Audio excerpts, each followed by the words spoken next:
Hi, I'm Dr. Scotty Horey, faculty member at the Music School of Delaware, as well as an internationally active artist, musician, and educational clinician contracted with Sabian Cymbals, Vic Firth Sticks, Mapex Drums, and Majestic Percussion Companies. Welcome to Tools for the Journey, and this is episode 1, What is Education? We're going to explore this question from the ground up as a good starting point for the tone of the whole entire series, because this really is the most important question to explore first. And as the world has changed so much in the past 10 years or so, a lot of people are starting to ask the question, what is education at all? And also, what is not education? Or what might I say is sometimes masquerading as education, but in fact is not. So we have to really tease out this question, and I'm going to give you very specific criteria points for identifying what, in fact, does define quality education and quality instruction if you're a teacher, and, again, what maybe seems like education but in fact is not. And in the very worst case scenarios, what in fact is a type of indoctrination, which is masquerading as education, which carries with it maybe inappropriate types of values that are an imposition on the subject matter. So we're going to unpack that with a bit more detail in a moment. So the first thing I'd like to do is talk about early education and what is education from an historical standpoint. So let's go way back to the beginning. We need to say first that education's been fundamental to all societies of human civilization for many thousands of years. The earliest forms likely being parents teaching their children things like survival skills, and then eventually progressing onwards to education being structured within a community, then supported by things like state and federal governments and religious institutions, including quite detailed specifications and requirements for curriculum and standardized testing, which sometimes are protected by law and public policy. And that also includes homeschooling as well, which is becoming increasingly prominent in the present day. So again, from a historical standpoint, some of the earliest formalized schools that existed were in the Middle Kingdom of Egypt. We can start there, also known as the period of reunification. And that's a period in ancient Egypt following a period of political division known as the First Intermediate Period. And Middle Kingdom lasted from approximately 2040 to about 1780 or 1785 BC. Another very early example was a school simply called the Academy, founded by Plato in 387 BC in ancient Greece. And of course, here in the United States or in Europe or even in Latin America, we want to reference classical antiquity and ancient Greece and ancient Rome as being the foundations of a lot of these things that are important for our culture. Education definitely being one that's near the top of the list. Education's also been linked to social implementation and social facilitation, meaning it's a custom that involves social and peer structure and in fact requires this in order to be optimally effective and meaningful. So education isn't just something you do on your own. It's intrinsically linked with social structure, social behavior, and social groups. The Oxford Dictionary, or more conveniently sometimes used the Oxford Learner's Dictionary, is of course one of the most important authorities on the English language, and it defines education as a process of teaching, training, and learning, especially in schools, colleges, or universities, to improve knowledge and develop skills. So you can already see that that's a pretty broad definition, and there's many different types of education, not just what you would classically think of as being in a classroom in a school. And of course, in the present day, there's public educational institutions and there's private educational institutions. And there's many different independent ways to educate or be educated. Here's a different definition that the UN, the United Nations, gives to the word education. Education is the process of facilitating learning or the acquisition of knowledge, skills, values, morals, beliefs, habits, and personal development. A right to education has been recognized by some governments and the United Nations. So a right to education. And just to get this started, what's interesting about that particular definition is it includes things like values, morals, beliefs, habits, and even personal development. And most certainly, when we educate, we teach about facts and concepts and things like critical thinking skills, and even motor skills and behavioral skills. But we also intrinsically teach values and morals. And we can also have universal values and morals, which I'll get into later, and which some of you know already from me talking about my holistic awareness principle. I talk about things like universal human values. So we'll talk about that more in a minute. The Stanford Graduate School of Education, Stanford being, of course, an Ivy League school in the West Coast, the United States, has made some interesting quotes about the nature of education that I felt relevant to share with you. Daniel Schwartz, who's dean of the Stanford Graduate School of Education, said the following: "Education is such a basic human need that humans evolve to be teachers. That all of us in some ways are teachers, in some way, shape, or form, in some context." Carl Wieman, also from Stanford Graduate School of Education, had an interesting quote as well. He said, "Education is coupled with every societal issue you can think about." So in his case, he believes that education is fundamental to society solving problems and society functioning as a whole. So the next section in this episode is going to be passive education versus active education. And I really want you to think about the distinction between these two things. Active education is what we want to focus on. And of course, it's the more effective type of education. Passive education is not as effective, and it includes some points that I want you to try to avoid if, in fact, your goal is to be educated or to educate. So let's talk about some points that define active education. Pedagogy and educational models are structures that we have recognized as fundamental to the structure of effective learning, and each discipline has a history of pedagogical methods that are tried and true. And of course, my primary expertise is music, so giving you an example in music, learning the snare drum, we know that if you just simply sit down and experiment with it, that's likely not the best way to improve.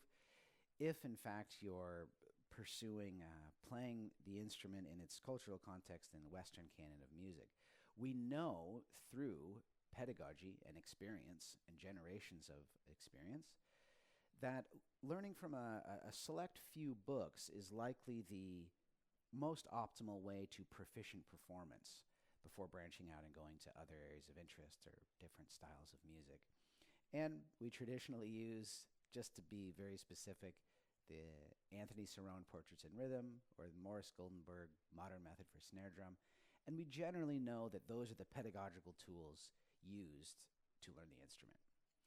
So active education involves knowledge of pedagogy.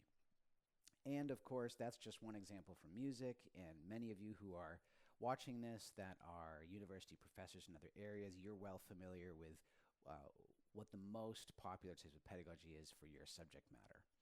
So active education involves using tried and true pedagogies and educational models. Other types of active education would be things like oral traditions or anecdotal learning, which involves sharing personal experience and wisdom. And you can already see how different that is from the first point of pedagogy. So this is something we talk about in applied instruction. Applied instruction being the performing arts, for example, or learning skills involved in general labor, manual labor. And that simply involves a mentor or a role model showing an example or sharing their personal experience with someone with less experience or a younger person. So that also has value in active education, especially in something like the performing arts or applied instruction, music, dance, visual art, things that use skills. There's several more scientific distinctions I want to make between active learning and passive learning. And there's several technical distinctions I want to make sure you understand active learning. So in cognitive science, we do know that there's two general types of learning that happen in the human brain and in human psychology. And I like this because it's pretty simple. There's two very large categories that almost all types of learning and memory can fall under.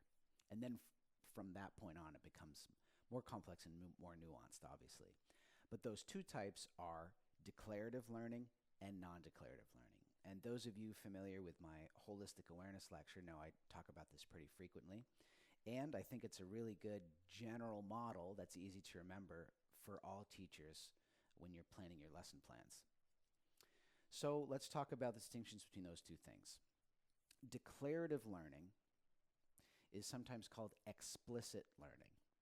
And that involves things that require mental imagery for recall, involves usually linguistic communication, usually involves reading and writing, involves things like the memorization of facts, or a good example would be memorizing the capitals of U.S. states.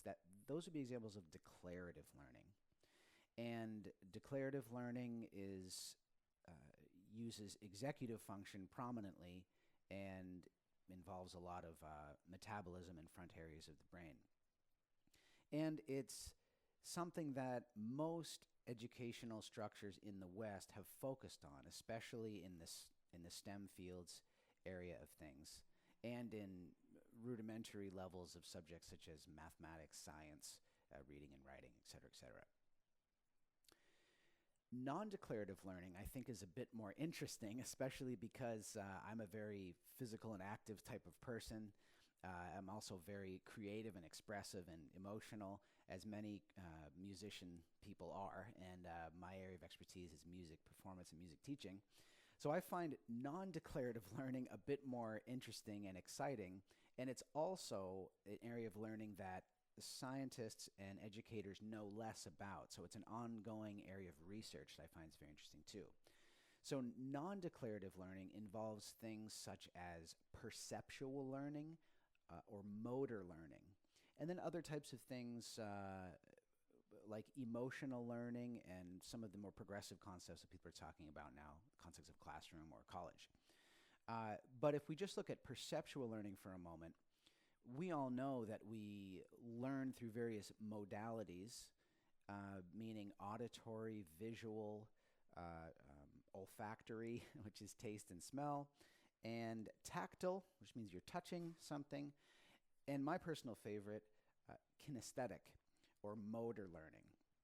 And that involves using skills and movements and making observation, or coupling it with sensory experience, which we call sensory motor experience or sensory motor learning, and also involves somatosensory perception, which is a fancy word which basically means you can feel movements in your body and you can monitor your own movement and physical experience. And curiously enough, a lot of this non-declarative learning also has to do with something we call the vestibular system. And as it turns out in recent research, that if you diversify, here's just a sort of a fun fact, bit of a deep dive fun fact. If you diversify your vestibular experience, meaning your sense of balance, your sense of spatial orientation, you diversify the movements you're doing, you can actually open up more areas of learning and neuroplasticity, flexibility in your learning in your brain that may have not been there before, even if you're learning something like reading and writing. So point being here is that using all these different ways of implicit learning or non-declarative learning can be very effective. And it used to be that we thought that those things were just for skills like music or learning an instrument or doing physical exercise or learning how to row or how to fix something with your hands. But it turns out that engaging a lot of those modalities is also very important for learning all subjects, including science and mathematics, literature, things like that. So visual, auditory, olfactory, tactile, motor learning, kinesthetic learning, and somatosensory experience, and maybe even diversifying your vestibular experience, changing your spatial orientation and your balance, and challenging yourself that way as a way to turn on the brain. And we'll get a little more technical about some of the neuroscience and some of the neurobiology and the neurophysiology involving some of these things later in the neurology lecture. But just to give you an idea of all the different types of learning, and now, of course, we're talking about active education. So it's important we start understanding these concepts. And let's talk a little more about actually applying some of this knowledge into what might effective teaching look like, let's say in the context of a 30-minute lesson or a 45-minute class. Because if you're a teacher, you have to sit down and do this stuff, and you have to put it into practice with your students from day to day, including when you're tired or when you don't have as much time to prepare, because being a teacher is a really tough job. So let's get started with that. The first thing I want to tell you, which goes with this idea of explicit learning and implicit learning, or declarative learning and non-declarative learning, is that generally it's good to diversify the ways you're teaching a topic. It's always good to use examples that stimulate these different learning modalities as often as you can. And you try to do as many of them as you possibly can. And one myth, and throughout this series we're going to talk about myths a lot, because gosh, there's a lot of them out there in all of these subject matters that I'm going to be talking about in this series. One myth is that people have fixed learning styles, and that is absolutely just not true. There's no evidence for that, and there's tons of research and evidence, including meta-analyses, that in fact everyone learns constantly with a variety of modalities, that you're not a visual learner, even if you have a self-diagnosis of being a visual learner or a kinesthetic learner, an auditory learner only. You're wrong. Everybody learns with a variety of modalities, and actually what the research shows is that depending on what you're learning, you'll switch modalities and switch preferences in that way. So that's very important, and if we dispel that myth very quickly, I can tell you instantly you're going to become a more effective teacher. So let's say that it's certainly true that some people might have a stronger auditory memory. Like some people with very high musical talent likely have a very strong natural auditory memory. So the area of the hippocampus or hypothalamus that is involved in some of that, probably synaptically connected to primary auditory cortex and things, likely is just more biologically sophisticated than someone that does not have that talent. Now, that doesn't mean that they should only learn with an auditory way. And it also doesn't mean that someone with trouble with auditory memory shouldn't try to learn things on an auditory level. So the point here is that is a phrase that I like to use, we should do everything all the time. And if you're a teacher, you should try to use all the modalities for any given one example as often as you can. And people that naturally are going to excel in one, that's fine. Those same people that are going to have trouble with the others, that's fine too. They still have to work at it. And again, this is also backed up with the cognitive science literature. So, a few examples I have written down here: reading, writing, speech comprehension, discourse and discussion, which stimulates creative thinking and critical thinking, also interesting things like storytelling, researching things directly by doing things like review of literature, motor learning, movement-based learning, visual, auditory, all the things I mentioned before, procedural learning, iterated learning. Again, all of these are productive. Everything all the time is the philosophy here. And regardless of someone's self-proclaimed preference or maybe nature versus nurture abilities at that particular time, you want to try to do all of them and challenge that person or that classroom with all these different techniques. Okay. I want to make the distinction between iterated learning and experiential learning. Both are valuable, And of course, it also depends on the level of development, because here I am giving a lecture about education, but there's hugely different ramifications whether you're working with a child of, say, 5 to 6 years, a child from 7 to 9, a preteen, a teen, a college student, an adult with brain damage, an adult with trauma. I mean, these are all very different scenarios. So what I'm telling you is just fundamentals. So that's kind of the caveat here, but just speaking generally, there's a difference between iterated learning and experiential learning. Iterated learning is typically when you already have a frame of reference, and it tends to be not as effective type of teaching or learning except for a select group of people. So for example, me being an expert musician, if Jenny, my girlfriend, who I'm sure I'm going to talk a lot about during this series because we talk about these things all the time, and she's a great role model for someone who's always practicing and learning, a lifelong learner, and a teacher, great teacher as well. If she tells me something about preparing for a performance the next day, that's going to be valuable to me, and I can learn just by having that discussion from her. And that's iterated learning, because she's essentially passing on information that she has directly to me in a declarative way, using declarative learning. And because, and only because, I have prior experience, substantial prior experience in that area, can I learn something from that? And if she told someone else who didn't have any musical experience the same thing, that would be iterated style teaching that would not be very effective, because that student or that person doesn't have any reference point, therefore is not going to learn. And we all know, maybe teens, that when you explain something to them, they go, yeah, I get it, yeah, I understand. And you know that they don't, because they don't have any direct personal experience.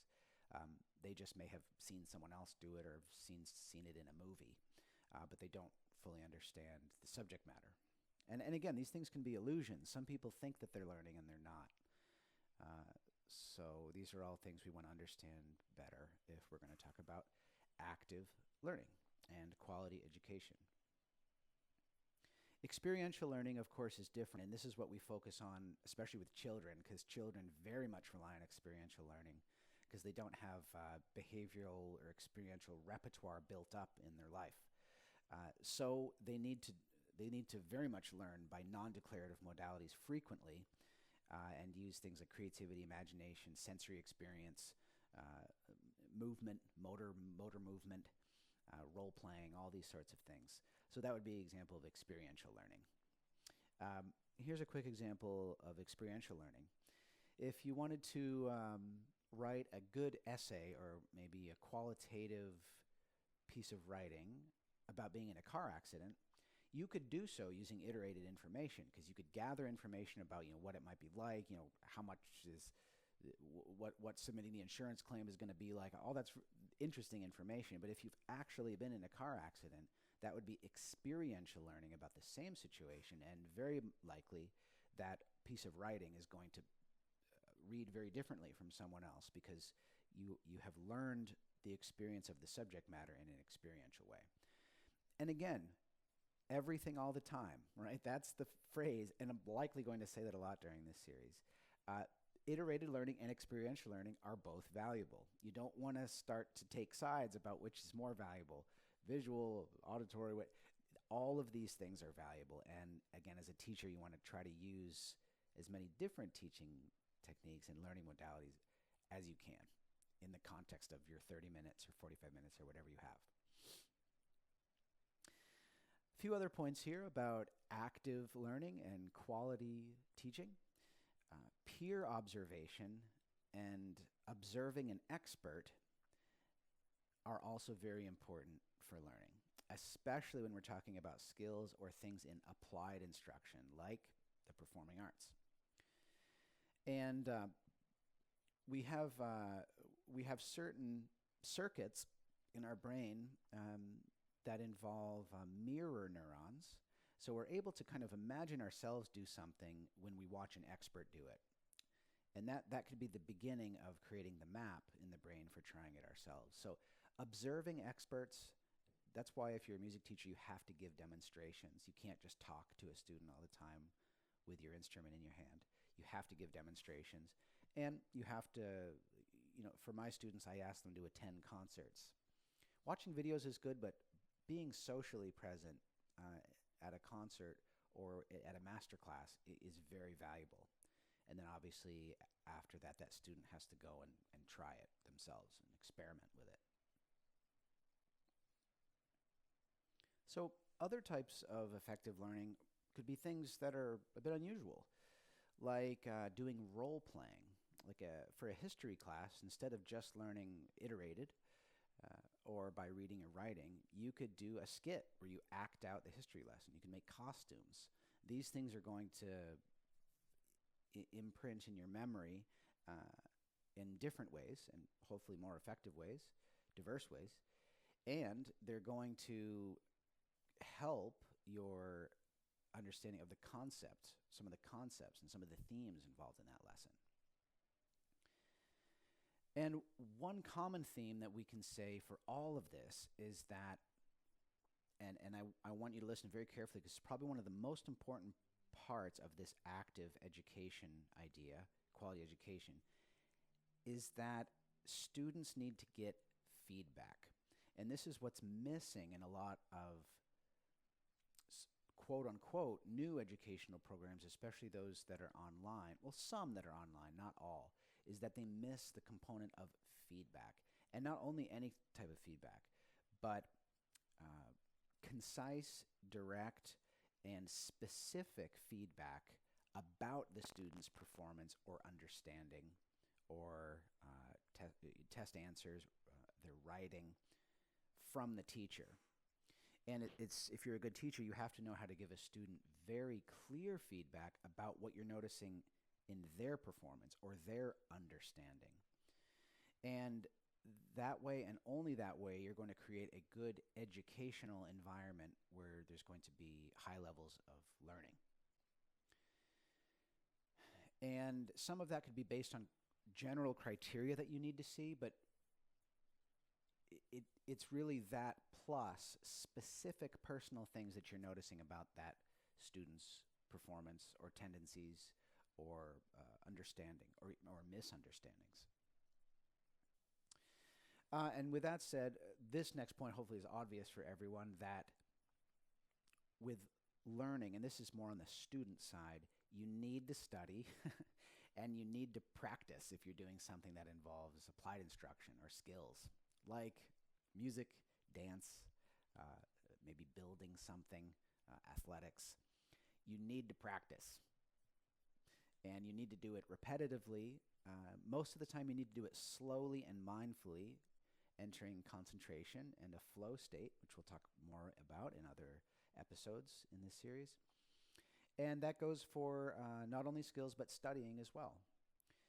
You need to check your concepts and review your terminology and actively do reading to bolster your understanding outside of class, obviously, and outside of interacting with a teacher. So repetition is the key. And with anything with the brain, repetition is the name of the game. One thing that a neurologist told me once that really stuck with me is that the brain really only knows how to do one thing, which is learn. And really the only thing that the brain understands is regularity.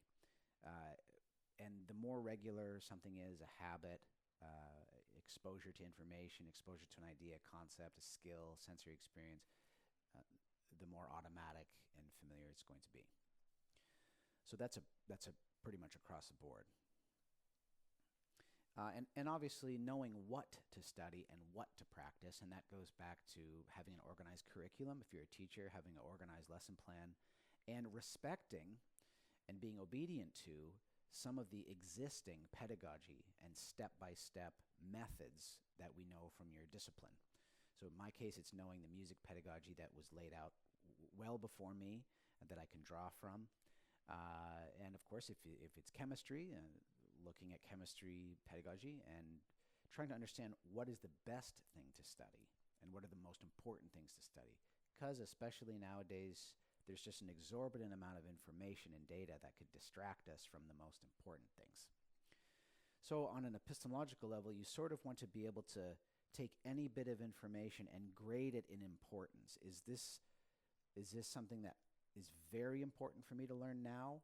Or is it a 9 or a 10? Or maybe it's interesting, it's important, but it's like a 2 or a 3. So you want to be able to put sort of an epistemological label on any bit of information. And if you're a student, you don't have the experience to do that, so you're likely going to have to trust your teachers to deliver what they believe is the best things for you to study, and that happens on a step-by-step level as you get better in a subject matter.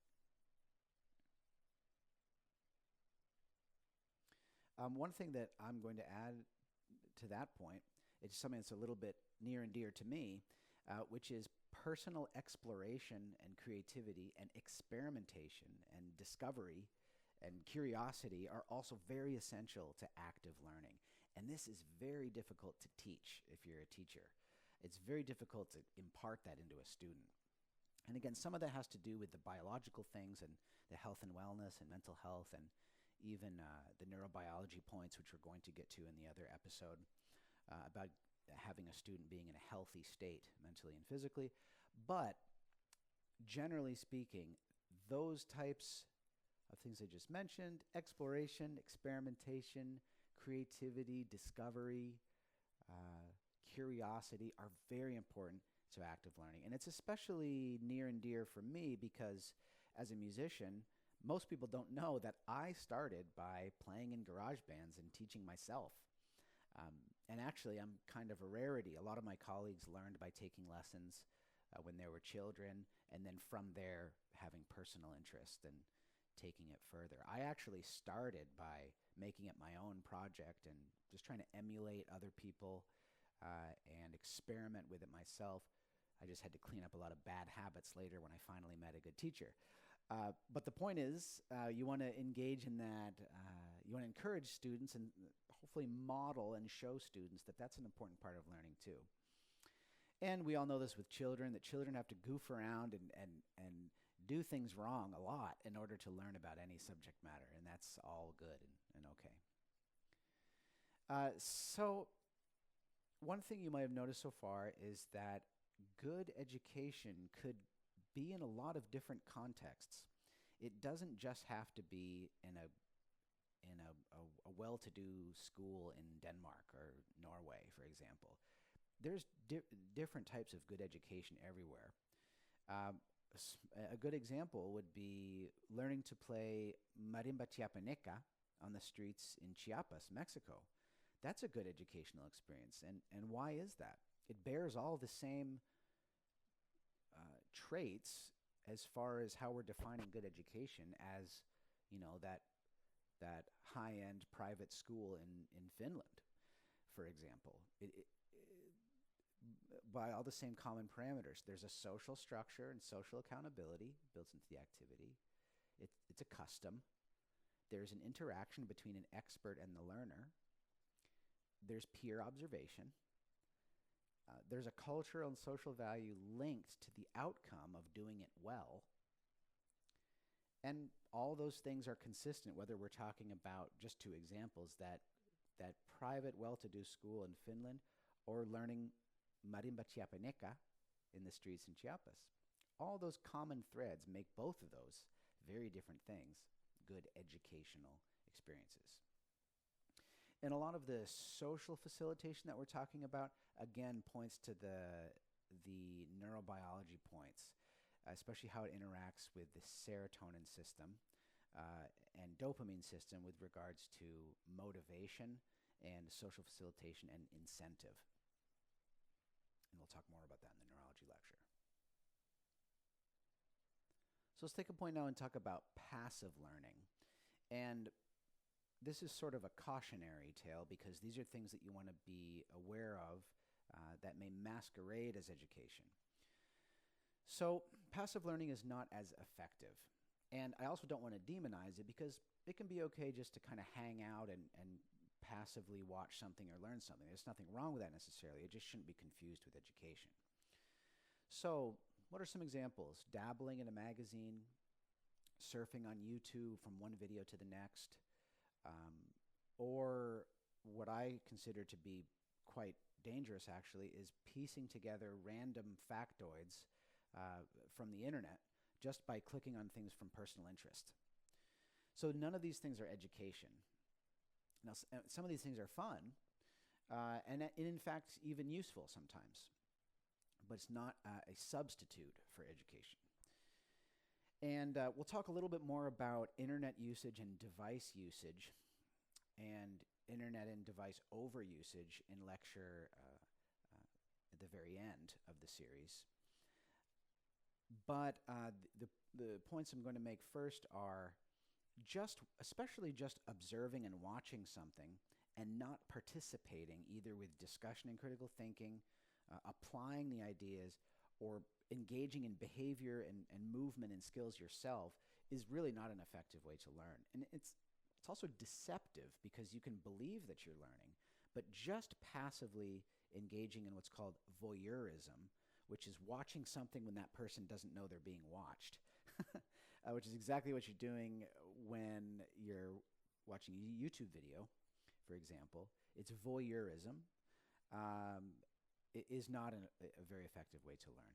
Now, again, that's a general statement. And me being an expert musician, if I watch a YouTube video just very relaxed, lying on my bed, I'll probably will learn something, but that's only because I have a repertoire of experience under my belt of being a musician. So it's a general principle. It's not a rule. And so when you're engaged in that type of learning, you have limited experience and a weak concept of the topic first. That's sort of the worst case to do it. And learning can only go so far. So if you have experience following educational structures, you can piece together exterior things and create a self-education. So again, it's possible, but it's definitely not as a step one. So if you don't have any experience firsthand, you're not really qualified to put these things together pedagogically by yourself and feel like you can have a complete learning experience. That is the profession of a teacher. And if you don't have a professional credential as a teacher and you're trying to learn a topic at an expert level, you're not qualified to do that. So we need to continue to maintain dignity and respect for the profession of teaching. So the other thing too about some of these examples of passive learning is that they do not include direct and honest qualitative feedback from an instructor, especially in the case of voyeurism. You're just watching something that doesn't know it's being watched. And like I said before, it's the job of a good teacher to provide personally specific, very concise observations about how the student's doing so far and to let them know in well-worded feedback or well-written feedback or good demonstrations in the case of applied instruction. Now, this is a tough one to explain because, like I mentioned before, personal exploration and personal curiosity is also an important part of learning. So again, it goes back to this idea of everything all the time, where we want all these things to go in circulation. And if you are taking a course with a really good teacher and a really good program, supplementing it with things that are more passive, like watching a video or dabbling through a magazine, are going to turn on the brain certainly more than if you're just to do it by itself. That's the point I'm making. The other thing too is when you engage in passive learning, or some of the passive learning examples I gave you before, you're not changing the style of learning frequently. And like I mentioned before, a good teacher or a good classroom environment involves changing the modality of learning frequently, from visual to kinesthetic to movement to discussion to reading and writing, and always putting the students on the spot to change their understanding of a given concept. And again, if you're just putting together a sort of crash course to yourself by clicking on videos or just watching videos, you're likely not going to do that. You're going to be overstimulating the visual system, and you're not going to be actively participating in your learning experientially, nor are you getting any feedback. Okay.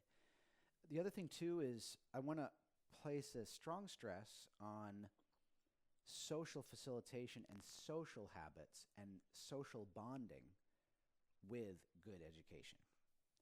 Those things are intrinsically linked, and they have to work together. And again, there's a lot of neurobiology points which we're going to get to later, namely about serotonin and oxytocin, and things like alertness with catecholamine system and hypocretin and adenosine and things like that involve alertness due to social facilitation that you just don't experience when you're in isolation. And that's one thing that was very difficult about the pandemic, as we all know, is the isolation. And it was difficult to stay motivated and learning and advancing without any of that social facilitation. So when you start to bring in things like incentive to have class attendance and having a grading system involving being present, those things are great for incentive for learning, down to the neurobiological level. Also things like teamwork. I had a student once whose parents said that, the student's not really engaged in the subject matter because they're too advanced and the other kids aren't really keeping up. And my response to that was, well, let's use this as a chance to teach your child how to do some teamwork and to help the other children. So the teamwork component and achieving a learning goal together can also be very powerful for learning. And again, there's neurobiological substrates for that. It's not just a theory. And of course, like I mentioned a minute ago, the mental health of students has been greatly impacted due to pandemic. And it still is. Of course, more severely 2020, 2021.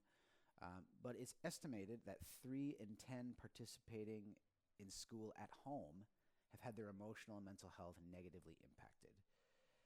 Similarly, the social lives of students have also been upended, and this has been detrimental to health of students worldwide, which has negatively impacted educational quality. And we have a lot of metrics to see that. And if you're a teacher, you know that I don't need to explain too much more how much challenge there's been with learning during the pandemic with Zoom classes and without, again, that social facilitation, social bonding happening in person. The next few points I'm going to talk about, I'm going to move away from the more technical points about effective teaching and effective learning, and the more scientific points, pedagogical points, into some of the more philosophical points about what exactly is education and why is education valuable, and what could it potentially mean for human experience as a whole. So first of all, there's a common belief that in the United States, I would say, especially higher education is only there to make you marketable to get a job. And I can understand this argument because mostly higher ed in the United States is so expensive. And a belief has emerged that it's a product and that it should be an investment and there should be a payback. So this kind of financial model of seeing what higher ed is. So getting a college degree costs X, and it should be able to pay out Y, et cetera, et cetera. So that breeds this belief that higher ed or a college degree only has one purpose, which is to make you marketable to get a job so you can earn the money back. And this is a very dangerous and very inaccurate, actually, view on what a college degree or college education or education in general can mean. It's a very limiting view of what it can mean. And there's an economic force at play, of course, which is that college is very expensive in the United States, and that's how it works economically. But moving past that particular point for a moment, education itself has existed thousands of years more than this capitalist model of income and expenses or of investment and payback. And it's existed way longer than the idea of entrepreneurship. So higher ed or a college degree certainly is going to enrich you as a person, not just as someone who is trying to develop a career. And the strongest and most accepted definition of an education in the present day stems from the philosophy that emerged from the Enlightenment period that took place in Europe and consequently all of Western society in the 17th and 18th century, which asserted the value that the highest goal in life was to internalize and study the past and all of the broad disciplines in an effort for each individual to deepen understanding, reach greater potential, achieve and live a prosperous and healthy life for yourself and the betterment of others.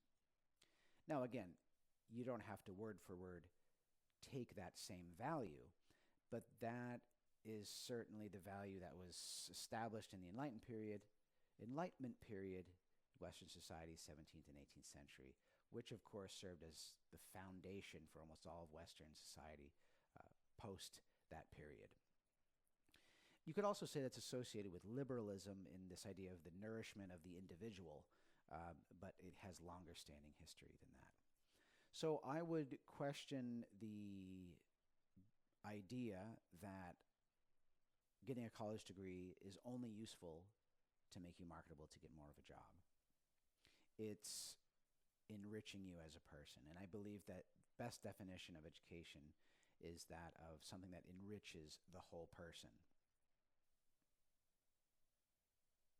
So there's a great quote by the Ivy League educator Noam Chomsky, which goes as follows.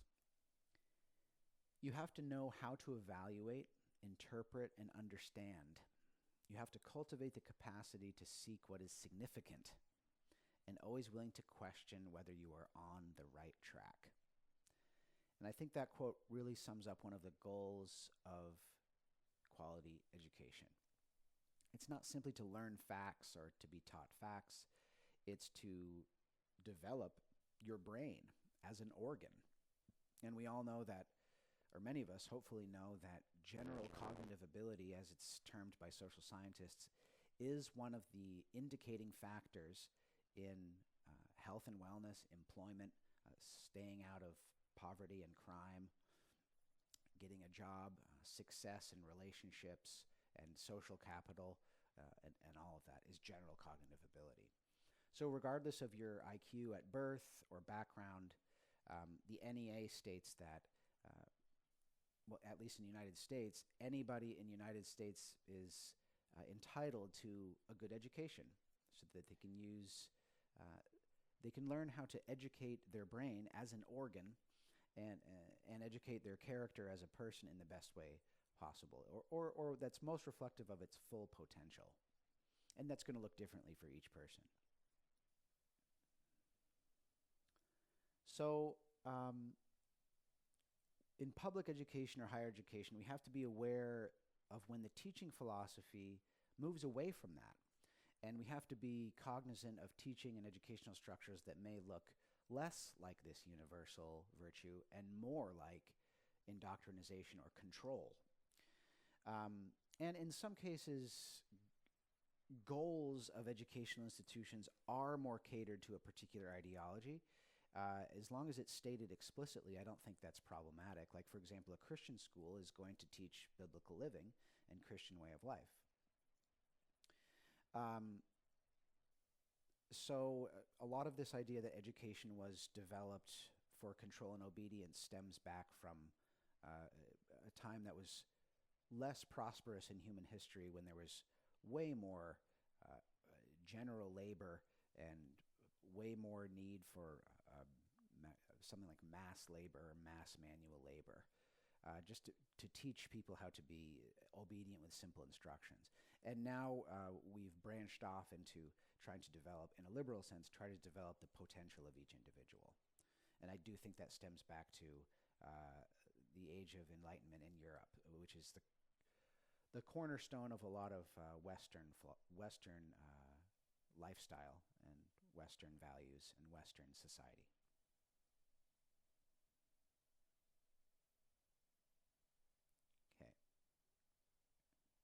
So quality public education and higher education is often regarded as measuring quality as to how effective it is to teaching topics that are objectively and statistically central to society in which the students are living, which goes back to one of the first quotes I made about how education is relevant to a functioning society. And especially those topics which are undisputable, such as the STEM fields. But it can also extend to reading, writing, and speech. And there's no alternatives to these subjects. Now, for humanities, quality education should introduce the larger view of all available topics in an organized way to allow the students to experience all options for themselves, not just the instructor's favorites or preferences, aesthetically, politically, religiously, or socially. We should avoid pathological narratives as often as possible that have to do with the instructor's personal experience and endeavor to teach subject matters within the humanities in particular with an objective view of all that's available historically speaking. Now that's easier said than done, obviously, and if you're a teacher of the arts or in the humanities, there's always bias about what you choose to talk about and choose to focus on and choose to be more credentialed in, but that should be the goal.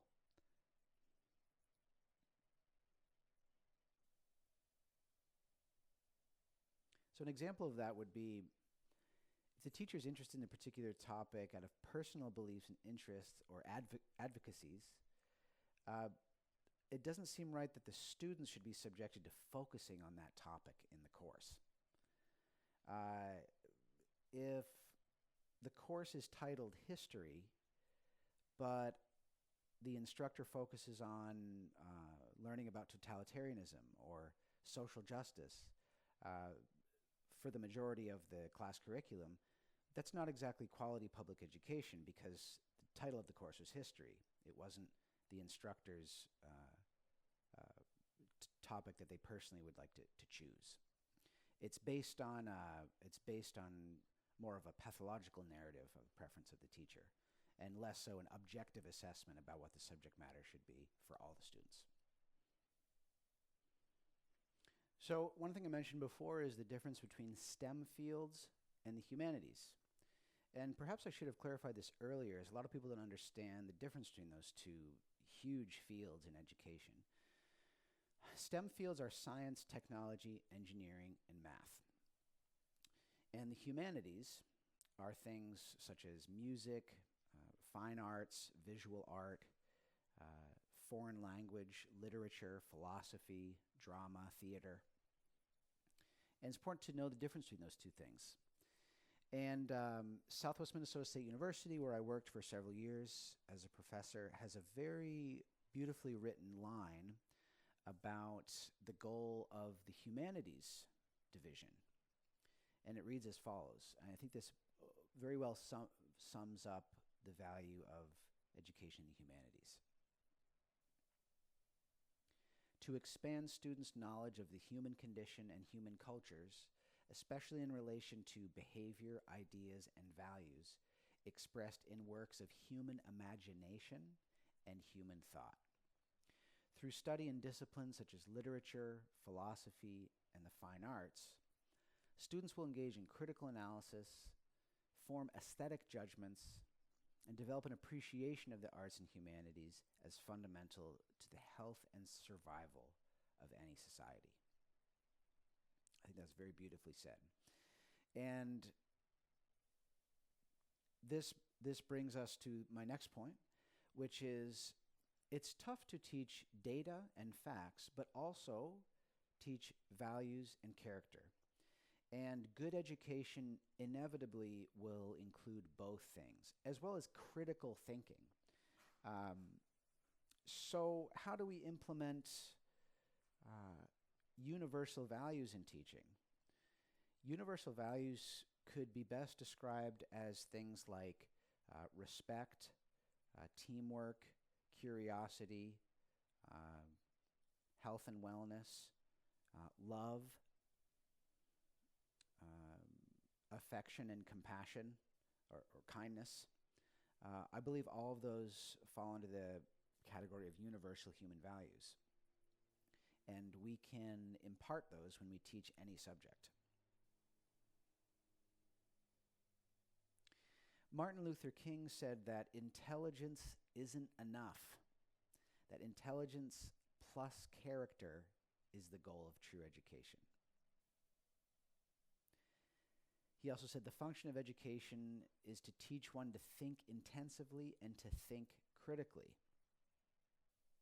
So part of this goal of quality education not only, again, is teaching facts and teaching things like values, but also to teach people how to think critically about facts and values on their own and develop critical thinking skills.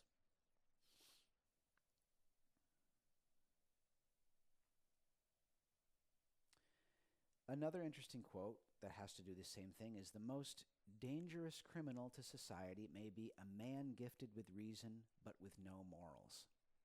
So of course morals and values and character have to be part of good education. So let's see how many of those universal values I could try to name again. I mentioned before respect, responsibility and accountability, honesty, will, perseverance, resilience, a work ethic, compassion and bonding, curiosity. I'd also add to that universal skills such as analysis, mindfulness, awareness, emotional regulation, contemplation, teamwork, and logic. And these concepts, both the universal values and universal skills, which I believe are independent of geography and culture and race and even gender, should be and could be fortified in an educational and school setting, and again, independently of religious or political ideology or subscription. Okay, so that about does it for this lecture on what is education. So let's do a little bit of a review. We talked about the definition of education, early education and its role in society, and looked at it from a historical standpoint. We talked about active education versus passive education, and we put a special encouragement on active education. We talked a little bit about different types of active learning and learning modalities and teaching and learning techniques. We talked about the philosophical questions about what is education, and I made the assertion that education is to help you become a better person, not just smarter or someone that's more marketable to get a job after getting a college degree, for example. We also talked about the difference between the STEM fields, meaning science, technology, engineering, and math, and the humanities. And we put a special stress on what constitutes value for the humanities. Why should we have education in the humanities in society? And we also talked about another philosophical question, data versus values, and the importance of not only teaching facts about a discipline and critical thinking skills, but also values and character and universal skills. Lastly, as I'm going to do with every episode in this series, we're going to talk about a few action items that you can actually take into your life to put some of this new knowledge into good use. And remember, the overarching theme of this whole series is we're giving you tools for your journey. I'm not really teaching you specific data points or to tell you to do or say a certain thing. I'm simply giving you all these tools for you to use on your own so you can access your best potential body, mind, heart, spirit, culture. So let's talk about a few action items that you can use in your life. The first action item would be to simply reflect and consider the importance of education for yourself, for your children, and for your loved ones, especially young people of all different shapes and sizes and roles in your life. what exactly is education for those people that are yourself or people that are important in your life? And how could you implement quality education and active education for them so that they may better access their best potential? Next action item I'm going to invite you to do is consider the criteria that you use to evaluate the quality of the education you're involved in, or that other people in your life are involved in, that you're responsible for, namely kids, for example. And try to become involved in your school to learn about how the curriculum is developed. Maybe you can provide some input based on what you learned today. The last action item is consider ways you could keep your ongoing lifelong learning happening. Now, that could include schools, college, classes, or workshops. It could include an arts class or even just a fitness class, using well-designed online programs, for example, or a community group, or even just committing to watching a podcast each week from credible podcasters, or reading books, or reading some of the classics in philosophy or history or science. There's so much out there that I still have yet to read, that we all have yet to read. So try making small goals for yourself to improve your routine of being a lifelong learner. So there's a few things to try. Thank you again so much for checking out this video series, Tools for a Journey. I hope you found this insightful. And of course, you can make a contribution on Venmo or watch this on Tributary. And beyond that, you could, of course, always visit all my materials at scottyhorey.com, on Facebook. And thank you again so much for watching.